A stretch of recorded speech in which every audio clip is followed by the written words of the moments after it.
Twelfth RBSC अपना जो topic चल रहा था वो था समतल।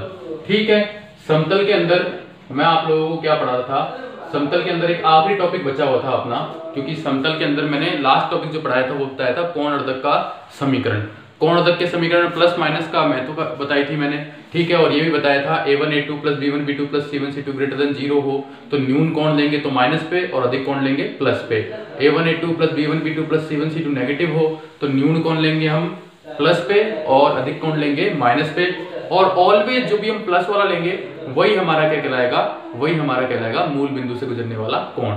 ठीक है, अब अपने पास समतल की जो लास्ट टॉपिक है वो है समतल के सापेक्ष बिंदु की स्थिति, यानी कि समतल है अपने पास समतल के सापेक्ष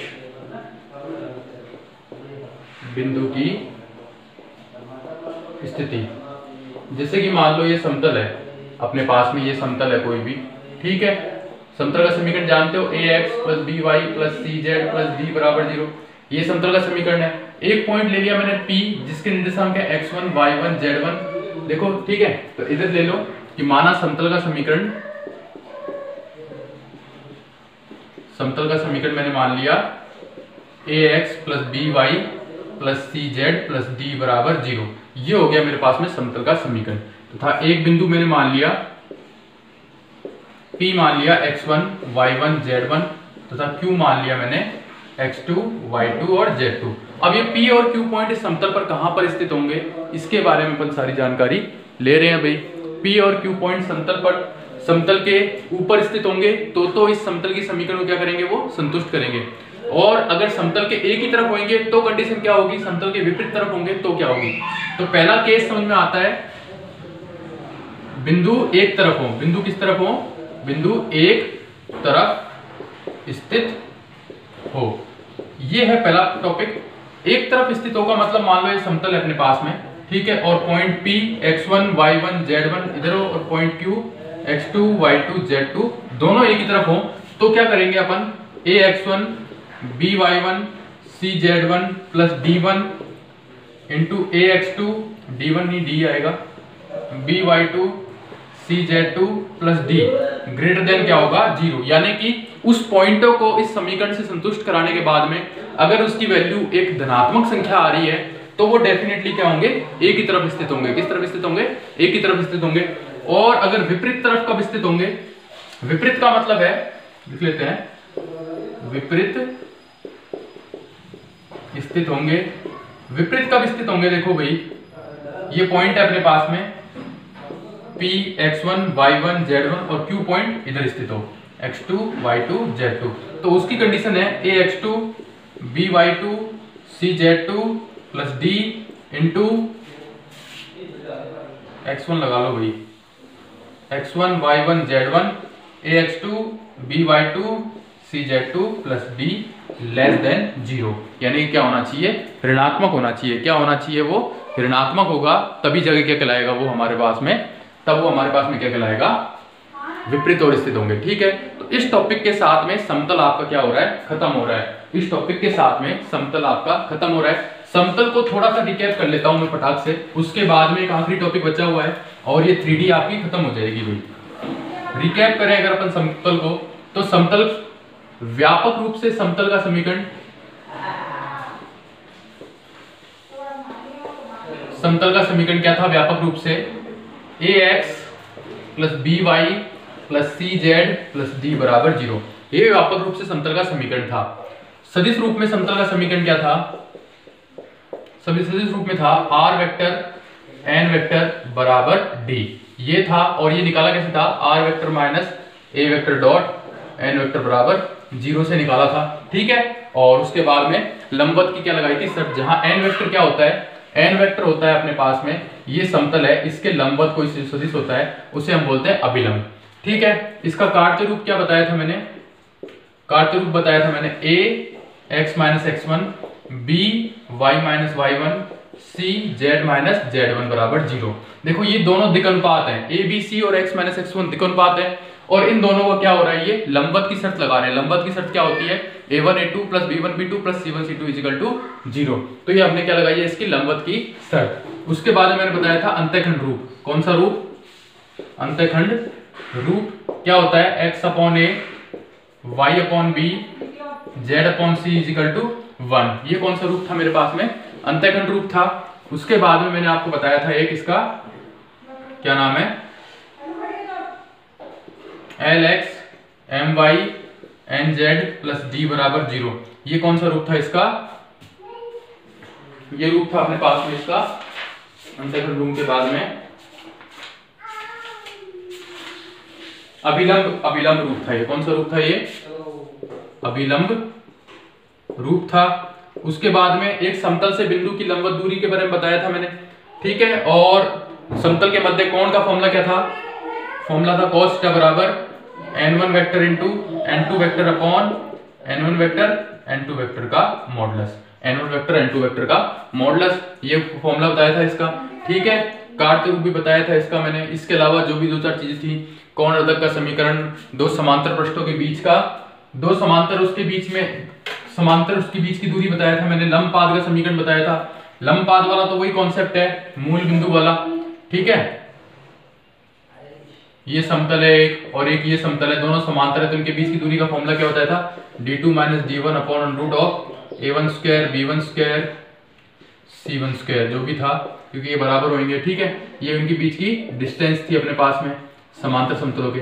एक बिंदु से समतल की लंबवत दूरी का फॉर्मूला बताया था ax1 by1 cz1 plus d upon root of a square b square c square, ठीक है। लंबपाद का फॉर्मूला बताया था x minus x1 upon a, ये लंबपाद बताया था मैंने आपको, y minus y1 upon b z minus z1 upon c।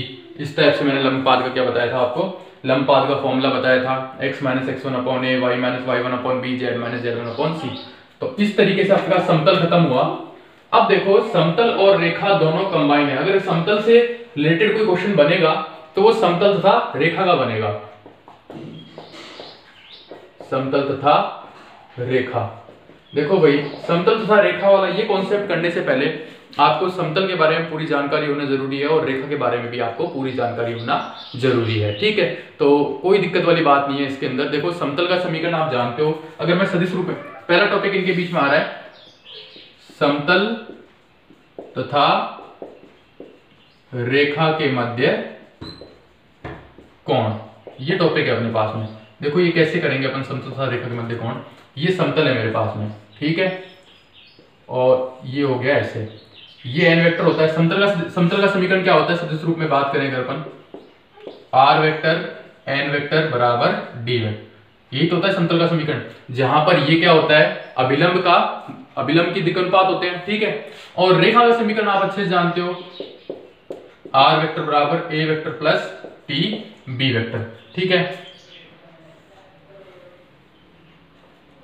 ये हो गई कोई रेखा, ये मेरे पास में समतल है भाई, ठीक है। तो आप जानते हो कि इन दोनों के बीच में, समतल और रेखा के बीच में मैं कोण मान लूं थीटा। कितना कोण मान लूं? थीटा। तो इन दोनों के बीच में कोण कितना हो जाएगा? 90 माइनस थीटा, क्योंकि ये लंबवत होता है भाई समतल के इसके। तो इसके मध्य कोण का फॉर्मूला हो जाएगा cos 90 माइनस थीटा बराबर, फॉर्मूला क्या होता था देखो आप जानते हो। इसके अगर नॉर्मल बात करें तो n और b की बात होती थी, तो n1 vector into b vector, n1 छोड़ो n बोल लो, upon l vector into b vector का मॉडुलस। ये हो जाएगा साइन थीटा, तो ये बन जाएगा n vector b vector upon n vector into b vector का मॉडुलस। ये हो जाएगा इसका कौन सा रूप हो जाएगा? ये इसका सदिश रूप। कौन सा रूप हो जाएगा इसका? सदिश रूप। अगर कार्तीय रूप की बात करें, किसकी बात करें? कार्तीय रूप की बात करें अगर अपन, ठीक है, कार्तीय रूप की बात करें अगर अपन,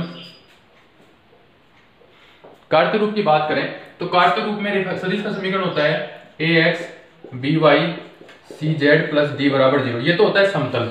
और रेखा क्या होती है मेरे पास में? रेखा होती है x minus x1 upon a होता है। a की जगह में a मैंने यूज कर लिया तो a1 a2 b1 कर लो, या इसको lmn यूज कर लेता हूं मैं, l y minus y1 upon m z minus z1 upon n, जहां पर l m n क्या है? दिक् अनुपात है भाई, याद रखना, दिक् को जय नहीं है, दिक् का जय होती तो l square plus m square.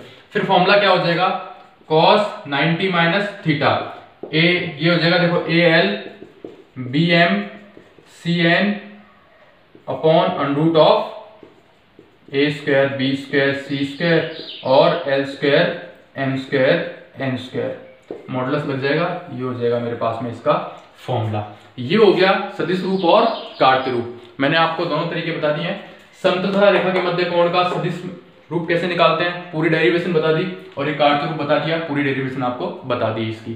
ठीक है, क्वेश्चन ले लेते हैं। अगर इसके ऊपर सदिश और कार्त्य में से किसी एक का क्वेश्चन ले लेंगे अपन, दोनों हो जाएंगे इजीली अपने पास में। ठीक है, तो अपने पास क्वेश्चन है, एक रेखा का समीकरण दिया हुआ है मेरे को।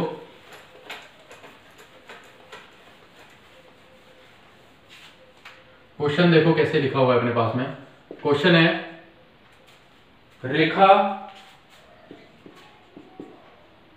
r वेक्टर बराबर i vector plus 2j plus k, i vector बराबर i vector plus 2j minus k, ये माइनस k है भाई, प्लस लेमडा i प्लस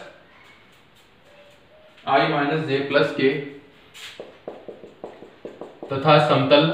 ये तो इजी क्वेश्चन है भाई। क्वेश्चन अगर आपके पास 3D से बनेगा तो समतल और रेखा के दोनों कॉन्सेप्ट को मिलाकर बनेगा, दोनों के कॉन्सेप्ट यूज होंगे भाई। और अभी तक कोई दिक्कत आई नहीं है अभी अपन इस वाले टॉपिक के अंदर। r वेक्टर बराबर, समतल का क्वेश्चन है, r वेक्टर बराबर 2i माइनस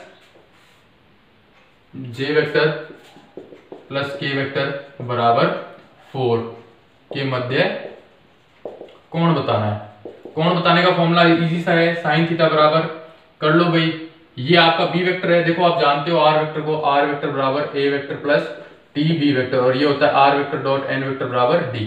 ठीक है, तो क्या होता है b इंटू n, तो दे लो भाई b कितना है मेरे पास में, b है मेरे पास में, कहाँ गया b, ये रहा